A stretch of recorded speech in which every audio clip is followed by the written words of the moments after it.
Hello friends, myself Dr. Nidhi Darbari on My Education Treasure. In my previous video on Sankhya philosophy, I had discussed about epistemology, metaphysics, axiology, characteristics and concepts of Sankhya philosophy. Today, in my present video, I am going to discuss about the educational implications of Sankhya philosophy, that is, aims and curriculum. All human beings who have taken birth on earth are bound to suffer from one or the other kind of pain or suffering. Even scholars, kings, or hermits are not exempt from sorrow.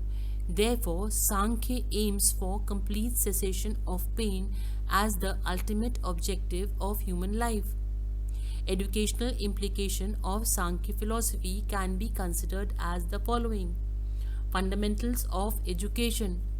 To Sankhya philosophy, man's body is made of senses, Gyanendriya, and organs of action, Karmendriya, the inner self, Antakaran, of man. It is a harmonious assemblage of man, mind, ahankar or ego or self-consciousness, and buddhi or intellect. The Purush or soul is the enlightenment of these three elements. Education should develop from the three basic elements. According to Sankhya, mukti or deliverance or liberation of soul is the ultimate purpose of one's life. The mukti may be obtained through releasing the difference between Prakriti and Purush, matter and spirit.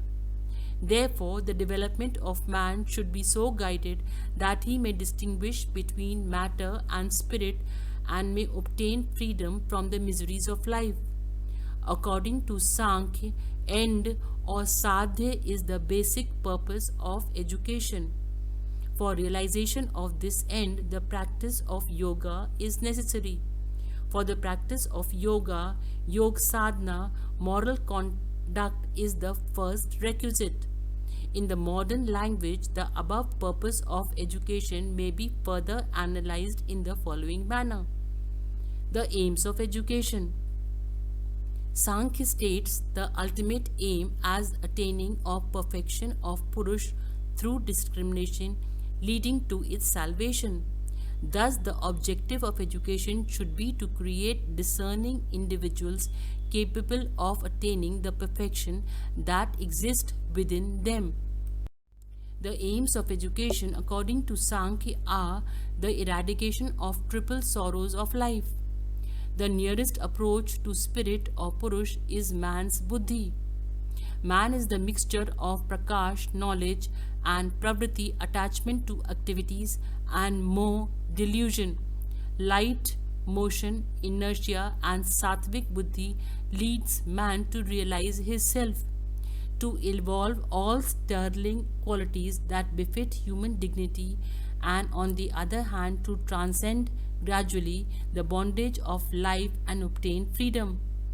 As there is no God, education should prepare dynamic citizen with reconstruction of faith and bring about social change consisting of dynamic culture. Education should aim at developing knowledge through sense organs, manas, and self-sense with perfection, to develop physical, mental, and intellectual capacity of the total personality of student so that they may realize them throughout their span of life. Implications on the aims of education. Sankhya philosophy expressed that human body is composed of sense organs and physical organs. The inner self of man is harmonious organization of manas, mind, ahankar or ego or self-consciousness, and intellect. These three elements are perceived through the spirit or soul. This philosophy considers the development of the three elements as one of the main functions of education. So, the ultimate aim of man's life is deliverance or liberation of soul or moksha. This deliverance is possible by understanding the difference between Prakriti or matter and the Purush or soul. So, the development of the person should be so directed as to enable him to understand the difference between matter and the spirit in order that he may rid himself of the miseries of the world. According to this philosophy, this should be the aim of education, and achieving this aim, yoga is necessary. To conduct our moral should be the first desired virtue for yoga practice. In modern language, educational implication of Sankhya may be expressed as freedom from dukh-traya, the threefold misery. Implications on achieving objectives. Sankhya philosophy tries to achieve the following developments of a person. The physical development. The main objective of Sankhya philosophy are to develop our senses and motor organs fully. Mental development. Development of our mind is also included in achieving the objectives of Sankhya. This development may hint at positive actions. Emotional development. Sankhya tries to acquire the maximum of emotional development, such as self-consciousness, in which righteousness is prominent. Intellectual development. To free the intellect from the domination of sense organs and to prepare it for the realization of the Purush or soul is also the objective of Sankhya. Moral development. It is necessary that a person abstains from untruth, violence, theft, excessive accumulation of wealth, and sex. In other words, a man should be educated to observe the vows of truth, ahimsa or non-violence, asteya or non-stealing, aparigraha, non-accumulation of superfluous wealth, and brahmacharya. Implications on concepts of curriculum. The curriculum will involve the study of all disciplines with stress on the natural sciences.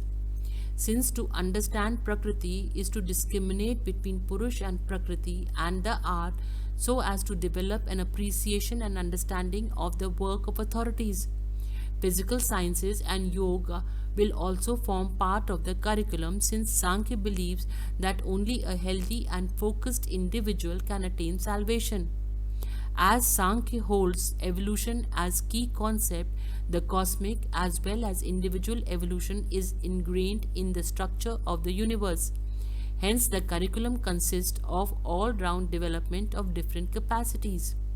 For the stage of child, the knowledge of surrounding elements with which body is sustained, topics pertaining to the soil, water, light, air, etc. must be provided. A student in the initial stage must learn the meaning of taste, smell, touch, sound, form, etc. for deep knowledge, better understanding of his physical existence. Subject explaining the role of manas or mind and self-sense indriyanabhuti should be included in the curriculum. Mathematics, language, logic, social studies, preliminaries and factual knowledge of science should be prescribed in the curriculum. Memory should be sharpened through analysis, synthesis, generalization and ascertainment. Physics, chemistry, social science and literature and art in accordance to the need of the hour to be imparted for students' scientific attitude and development. If you found the video to be informative and interesting, I request you all to please give a like to the video to motivate me, share it with others and subscribe it so that whenever I upload a new video, you will get a notification. The aim of education can be achieved through curriculum. Thus, Sankhya philosophy recognizes both the material and spiritual aspects of life. These two aspects of life need development. So, in the curriculum, provision should be made for the development of knowledge according to the different stages of human life. During childhood, the development of sense organs and motor organs is rapid. According to this philosophy, the necessary atmosphere should be provided for the development. Children should be free to move and play in an atmosphere where light and pure air is available to them abundantly. They also should have direct contact with nature, proper development of their sense organs as far as possible. In Maria Montessori of Italy, this method has advocated for the development of children. This philosophy is also conscious about the important natural tendencies of development during childhood, where mind, self consciousness, and intellect develop rapidly. Suitable provision should be made for these aspects of life during the period of childhood. For the development of natural tendencies, language, literature, social studies, mathematics, physics should be included in the curriculum according to the need of the children. The Sankhya philosophy recognizes the individuality of a person. Therefore, every individual should be educated according to the need of this development. During adolescence, difficult subjects should be taught and various subjects should be included in the curriculum. Any subject can be taught according to the interest and attitude of a student. According to the difference between Prakriti or matter and Purush or spirit, Sankhya philosophy believes that every person needs continuous education so long as he is able to understand the above difference. Thank you very much for patiently watching the video, and don't forget to subscribe.